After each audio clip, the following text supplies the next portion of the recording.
Hello and welcome to Cardiff Met Sports News. I'm Oliver Hampson and these are the biggest sports stories from our campus this week. Cardiff Met student and Met Athletics star Jake Smith broke into the record books at the Half Marathon World Championships in Poland last month. Smith's time of 60 minutes 31 seconds beat Steve Jones's Welsh record and set a British under-23 record, as well as putting the young archer third on the all-time British list for that distance. His coach James T, Director of Athletics at Cardiff Met, said Jake is the ultimate competitor. You wouldn't look at him and say you're a world-class athlete unless you saw him run. And when he runs, he's fearless and looks phenomenal. So I think to have a current student that's come through, and again, just being such a pleasure to look after, I think anyone that's met him would just wish him all the best. But yeah, you certainly wouldn't want to be on a start line with him because, he's ferocious when he's on that start line. Football now, and the Cardiff Met women are unbeaten this season and starting to look like title contenders once again. The Archers, cup winners last year, have scored 18 goals in their first 4 matches.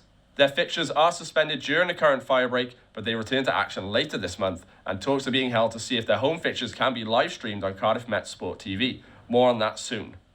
Across the Atlantic now into Indiana, where our global partners Ball State University are gearing up for the return of college football.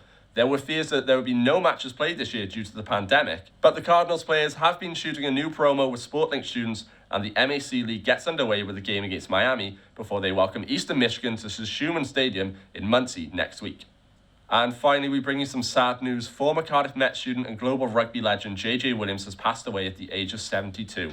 JJ, who was an archer between 1967 and 1970, studied PE here on the Cyncoed Campus. He ran for Wales at the Commonwealth Games in 1970 and 2 years later played for Llanelli in that famous victory over New Zealand. And in 1974, JJ was a stand-up performer for the Lions during their unbeaten tour of South Africa. He also won numerous Triple Crowns and Grand Slams as part of the all-conquering Wales team of the 1970s. Yes, as archers go, JJ was one of the very best to ever come from this campus. Our thoughts are with his family and friends at this time. Well, that's it from us today. Stay in touch with all the Archers news by following Cardiff Met Sports TV across all social media platforms, and make sure to listen to our latest episode of our podcast, The Natter. We'll be back with more news from Planet Archer next week. Meanwhile, stay fit and stay safe. You stay classy, Cyncoed Campus.